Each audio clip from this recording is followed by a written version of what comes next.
Hi there. I am not a videographer, and my experience in trying to make this video has really pointed that out to me. I've been relying on autofocus. The autofocus has let me down. I did post a video not that long ago where basically I was out of focus for the whole video. However, I did not want to redo it because there were some important things that I had said at that time that I really didn't think I could piece back together again. So I posted it as it was. Hopefully this video is in focus because I don't think I'm going to be facing this a second time. Here are the facts. Right now I'm in self-isolation because I had traveled from one province to another one day after they changed the rules. So I have time to make some videos. However, the frustration I've felt trying to do this particular video has sort of dampened my enthusiasm somewhat. But let's go ahead. Lately, I've been very interested in some of the small, inexpensive, manual focus lenses that are available for basically all mirrorless systems. In particular, the APS-C and smaller systems. What I'm referring to are lenses mainly with labels such as 7 Artisans and Per Gear.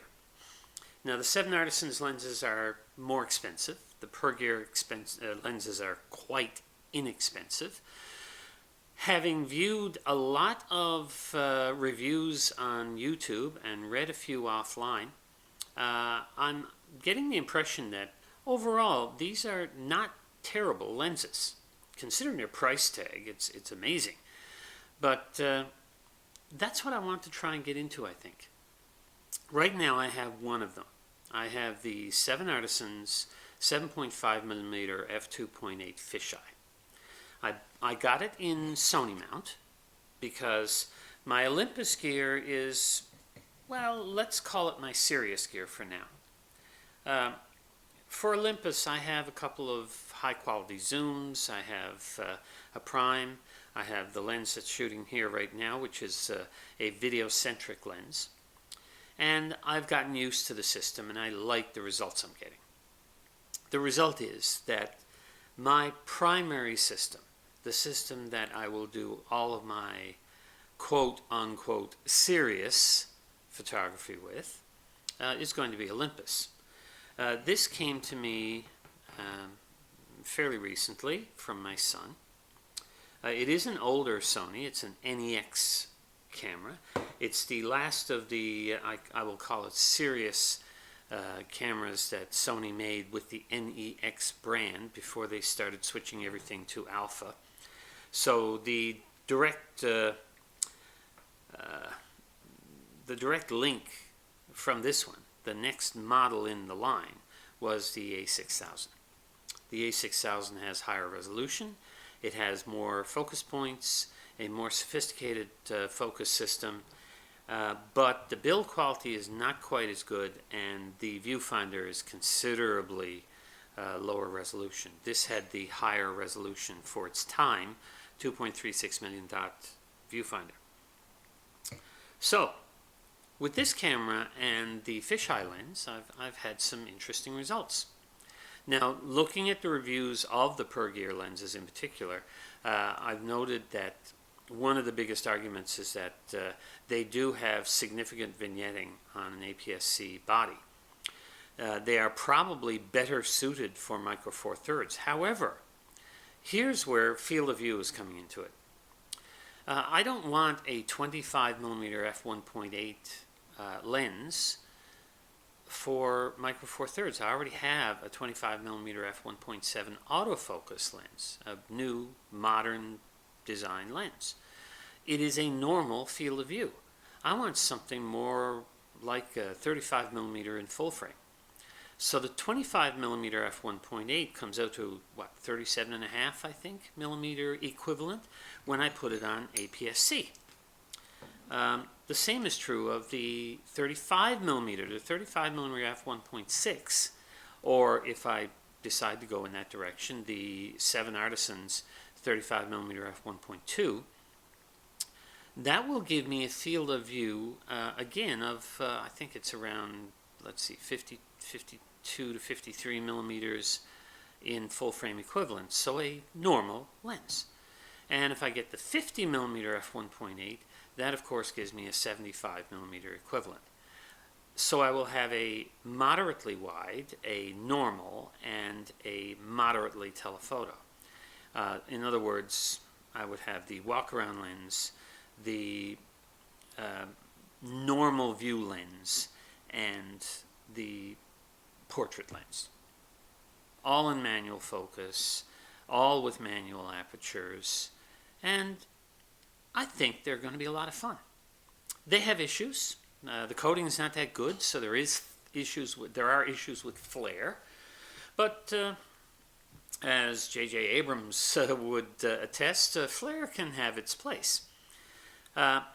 Also, the fact that the tolerances are not that great means that the chance of getting a less than perfect copy is also something to consider. But I got fairly lucky with my fisheye. It doesn't show any particularly odd characteristics. I don't expect a really good flat field view. You know, if you take a picture of a brick wall with the 25-1.8 per gear, I'm sure that the edges will start to look a little strange, not just soft, but possibly extremely soft and darker corners. I can live with that. I will be using these lenses primarily on subjects where I'm not going to be that concerned about field curvature. Fact is, even if you're shooting a landscape, more than likely you're stopped down enough that it's going to be reasonably sharp across the entire frame anyway. One of the reviewers was quite impressed with it. He actually compared it on Micro Four Thirds to the 25mm f1.4 Lumix Leica lens, saying that the difference was not really worthy of the nearly 8 to 9 times price difference. So that's the direction I'm headed. This is going to be my fun camera. This is the camera that right now has a 16mm on it. This 16mm has been, berated by almost every reviewer, and I love it. It takes wonderful pictures. I mean, I'm not pixel peeping. I'm looking at the image itself, and I'm finding the images quite good. Anyhow, guys, that's where I'm headed. Hopefully with fewer issues with my non-autofocusing video that I'm trying to do here now. At one point, I was using sort of a stand-in and a manual focus lens, and that worked reasonably well, but it didn't allow me to move at all. So if I moved back, I went out of focus. I might be out of focus now. I hope I'm not. If I am, you're going to see it because I am not redoing this video again. One of the things you have to realize is that my videos are primarily off the cuff and single cut.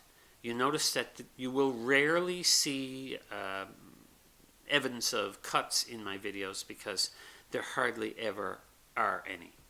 And most of my videos are done that way because it's just my way of having a conversation. I'm just going to sit here and tell you what I think about photography at any given point in time. And right now, in this point in time, I have lots of time to think about photography. Other than decorating for Christmas and playing around with a couple of other hobbies, most of my time is spent figuring out just where all of this is going. Now, I've done this self-evaluation thing many times in the past, and I admit it's just my way of dealing with having a hobby and not always having a good focus with that hobby. So right now, the idea of branching out with a camera just for fun, a camera where the lenses I have are not going to be the greatest and the sharpest, but that's not the point. They are going to get me more involved. I am going to set the aperture with a physical aperture ring. I am going to focus it with the physical focus ring. The excellent peaking feature of this camera will make that focusing much easier. I tried manual focus lenses on my DSLR cameras, and most of the time the results were abysmal. I mean, my hit rate was probably less than 20%, because my eyesight is not good enough to discern the minor differences in focus that you see on a screen, a focus screen in the camera that is designed for brightness, because the lenses are out of focus. You don't need a focus aid. You don't need a little split in the middle of the viewfinder. You don't need the microprism collar. All you need is a nice bright view of what you're going to shoot, which means that you had better be awfully good at manual focus. I noticed that a lot of the Canon people will say, oh yeah, but I manually focus all the time. To which I will say, okay, do you use the viewfinder, or are you using the live view on the back? Because with the live view, you can be far more accurate. When I started with mirrorless, the only focus aid was punch-in focus. Punch-in focus is very good, but it sort of takes you out of the situation, and sometimes it's a little bit disconcerting. Sometimes it can actually throw you off a little. Whereas focus peaking does a reasonably good job without that extra distraction. Anyhow, guys, I've talked enough. The fact is, I'm hoping that one of my Christmas gifts this year will be a 25 1.8 or a 35 1.2. We'll see. Whichever one I get, I guess I'll fill out with the others as time goes on. So, if you enjoyed this video, of course, give me a like. If you would like to see more of my videos, then subscribe to this channel. And if, I don't know why, but if for some bizarre reason somebody might actually find this interesting enough to share it, go right ahead. Well, bye for now.